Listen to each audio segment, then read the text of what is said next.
Bonjour, alors je ne sais pas si vous avez vu, mais donc Jean-Luc Reichmann a balancé ce tweet hier, voilà, donc il annonce que le samedi 4 juillet à 21h05 sur TF1, une soirée exceptionnelle à ne pas rater, à ne rater sans aucun prétexte, l'occasion de célébrer ensemble les 10 ans du jeu mythique avec les maîtres de midi et Anne Romanoff et Claudio Capéo. Donc je rigole pour le nom d'Anne Roumanoff, puisque bon, je sais pas si vous avez vu hier dans Apprendre ou à laisser, Anne Roumanoff s'est complètement lâchée, hein, en traitant le banquier de sa mère, bon, c'était assez étonnant, bon, passons. Sinon, Jean-Luc Reichmann est toujours dans sa campagne, donc je ne sais pas si les émissions ont été enregistrées. Et puis, comme vous savez, depuis qu'il n'y a pas de public, donc c'est pas évident de savoir quand est-ce que les émissions vont reprendre. Donc, bien, si vous avez été récemment dans les enregistrements, quoi, bon, je sais que là, en ce moment, il n'y en a pas eu, mais bon, la semaine dernière, pour me dire à peu près jusqu'où ont été les enregistrements. Merci de me laisser le message à étoile de midi outlook.fr. Si vous avez été en visio ou candidat dans les 12 coups de midi. Alors sinon, par rapport à Brandon qui avait participé aux 12 coups de midi, eh bien, j'ai appris aussi un truc assez rigolo, c'est que bon, en ce moment, il est donc dans Apprendre ou à laisser, donc il a pas été pris. D'ici jeudi, on va voir s'il va être pris pour concourir. Mais j'ai vu qu'il avait participé à Money Drop en 2015 et qu'il avait gagné 90 000 euros. C'était pas mal. Alors ensuite, petit résumé des 12 coups de midi d'aujourd'hui. Alors Jean-Luc Reichmann avait remis son polo qu'il aime bien, voilà. Le maître de midi affichait ses 921 166 euros de gain. Il nous a parlé qui kiffait le barbecue. Mon tablier barbecue, il y a Rihanna à manger, donc avec Rihanna sur le tablier de cuisine. Alors après, au coup d'envoi, la première question difficile, que porte Astérix à sa ceinture en plus de son épée? Eh bien, c'était une gourdasse de potions magiques, bien sûr. Après, vous aviez le très sympathique Arnaud, qui était très tatoué, qui était venu avec sa famille, qui était de Sifour dans le Var. Coucou à toute la famille d'Arnaud. Quelle est la durée idéale pour profiter pleinement des vacances? Eh bien, c'était de 8 à 12 jours. Après, vous aviez la très jolie et très souriante Enola, qui était venue elle aussi avec sa famille. Bonjour à toute la famille. Alors, aux oreilles de quoi M. Pokora et sa femme ont-ils comparé les oreilles de leur bébé? Donc c'était à des oreilles d'elfe. Après vous aviez la baraque de la matinée, c'était Jawad le musclé, qui nous a fait un petit cours de pompe. Là je sais pas comment il y avait un nom anglais, bon j'ai pas retenu, qui était venu avec toute sa petite famille. Coucou à la famille de Jawad. N'ayant ni Instagram, ni Twitter, ni autre réseau social, comment Matt Damon a-t-il envoyé la photo de ses fesses à son copain Ben Affleck? Eh bien par fax, tout simplement. Après, si votre ado vous dit qu'il vous aime et qu'il ajoute c'est un prank, qu'est-ce que c'est? C'est une blagounette. Voilà. Quelle est la raison principale pour laquelle les Français boivent de l'eau minérale? Donc il avait dit pour les effets sur la santé, c'était assez simple, c'était son goût. Surtout, je trouve que la boisson, l'eau épar a plus de goût que d'autres, voilà. Mais bon, ça c'est mon point de vue. Sur cette question, eh bien, il est passé au rouge. Qui dit rouge dit duel. Il a pris au Jawad en duel, qui a une question assez facile quand même. À quelle décennie associe-t-on les tubes Plus près des étoiles, Macumba et Voyage Voyage? Bien sûr, c'était les années 80. Comme on a pu voir, eh bien la famille de Jawad, surtout la petite, était hyper contente. Ensuite, Jawad, Eric et Enola se sont retrouvés au coup par coup. D'abord c'est Jawad qui est passé à l'orange, après ça a été Enola.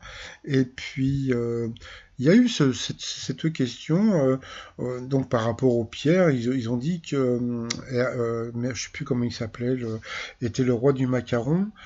Herblay, un nom comme ça, en passant. Mais moi, je trouve que le roi du macaron à Paris, c'est la durée. Mais bon, chacun son truc, mais en passant.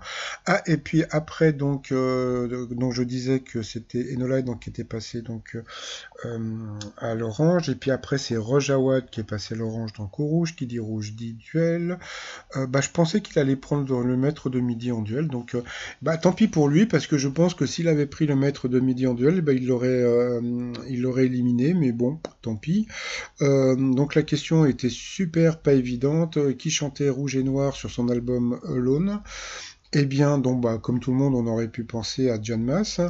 Et puis en fin de compte, c'était Modern Talking. Et puis le truc était assez rigolo, c'est que comment dire, Jean-Luc Reichmann, bon bah, il a posé la question un petit peu à tout le monde et puis il a demandé à Eric, il leur a dit, oh moi j'aurais pas dit Jeanne Masse, sauf que Eric n'a pas dit s'il avait dit Gold ou bien Sandra ou de Modern Talking, donc je suis sûr que sur cette question Eric aurait pu être éliminé, mais bon, voilà, tant pis pour les candidats qui veulent pas prendre Eric en duel, donc ensuite Jawad et Eric se sont retrouvés donc en coup fatal.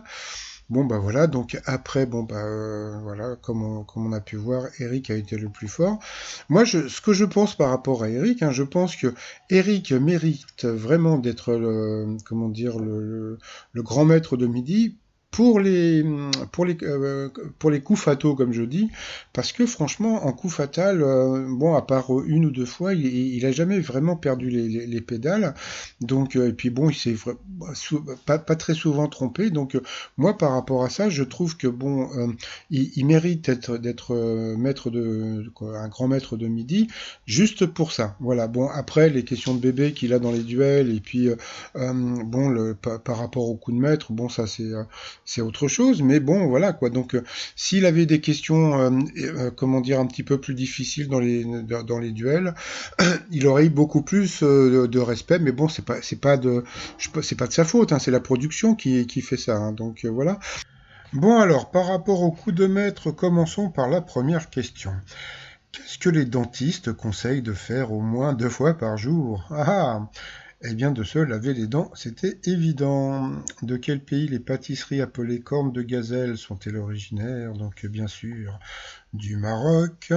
Après, dès la première version du jeu en 1986, quel autre Pokémon que Bulbizarre et Salamèche le joueur pouvait-il choisir en début de partie? Donc il a dit Pikachu, donc il savait pas trop. Hein. Donc je crois que c'était Carapuce. Après, sur Internet, dans quelle fenêtre du navigateur retrouve-t-on les sites récemment consultés, dont les sites de coquins? C'était dans l'historique. Et puis à la fin, sur un bateau, quelle est la fonction du coq? Donc le bon pour un breton, hein, il n'est pas trop fort en bateau. Donc il a dit hisser les voiles, c'était faire la cuisine, donc c'était pas évident. Donc il n'a pas gagné grand-chose aujourd'hui. Par rapport aux cadeaux, donc là il y en a trop, donc j'ai pas cherché à savoir s'ils étaient surévalués comme je fais d'habitude maintenant. Donc voilà, on verra la prochaine fois. Sinon, alors par rapport à l'étoile mystérieuse, eh bien on peut voir un nouvel élément qui ressort, donc un cheval. Donc on pense que c'est un cheval. Donc ça, ben, on verra un petit peu plus tard. Moi, pour l'instant, je vais rester un petit peu encore sur Michael Young. Donc bon, bah là maintenant, donc on est normalement, hein, j'ai bien dit normalement à 2 jours de l'élimination d'Eric. Donc on va voir si ce qu'on m'a dit est vrai ou pas. Donc si dans 2 jours on voit un certain Reynald arriver dans le jeu, donc bah peut-être. Et puis que si on le voit pas, si on voit Eric passer donc 2 fois l'orange, donc il sera peut-être éliminé. Donc ça, j'en suis pas sûr parce que bon, avant j'avais beaucoup plus de comment dire de personnes qui me donnaient les réponses, mais comme maintenant il n'y a plus de public, donc maintenant il n'y a que les personnes qui peuvent être en visio, etc. Donc c'est pour ça aussi qu'en début de vidéo, j'ai laissé aussi mon adresse pour avoir d'autres renseignements. Et puis sinon, bah, j'ai une personne qui m'a envoyé ça en me disant, mais regardez sur la photo de la dernière petite vidéo qu'a fait Jean-Luc Reichmann, on peut voir quelqu'un, regardez derrière, ça vous dit pas quelque chose? Et donc c'est vrai qu'on voit une personne avec des cheveux blancs, donc on pourrait penser que c'est Eric. Et puis bah, quand on regarde la personne qui arrive, bah, donc déjà on le voit masqué et on le voit aussi avec un casque. Donc ce n'était pas Eric, hein, c'est sûrement une personne de la production. Donc voilà, donc ça c'est les émissions qui ont été tournées. Donc bah, je pense que c'était pas la semaine dernière, mais peut-être la semaine d'avant, je sais plus, mais bon, bah, on verra. Et puis bah sinon, bah, pour finir, eh bien le tablier de cuisine, parce que je pense que ce soir vous avez aussi Burger Quiz, donc je peux pas, j'ai Burger Quiz. Bah oui, et je fais aussi pas mal de tabliers de cuisine aussi. Et puis bah sinon, bah, le maître de midi, 921 216 euros à son compteur.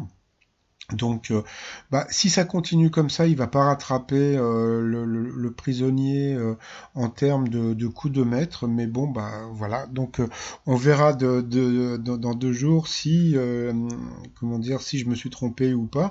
Jusqu'à présent, je me suis jamais beaucoup planté dans les trucs, hein, donc dans les étoiles mystérieuses, dans les, comment dire, dans les dates de départ.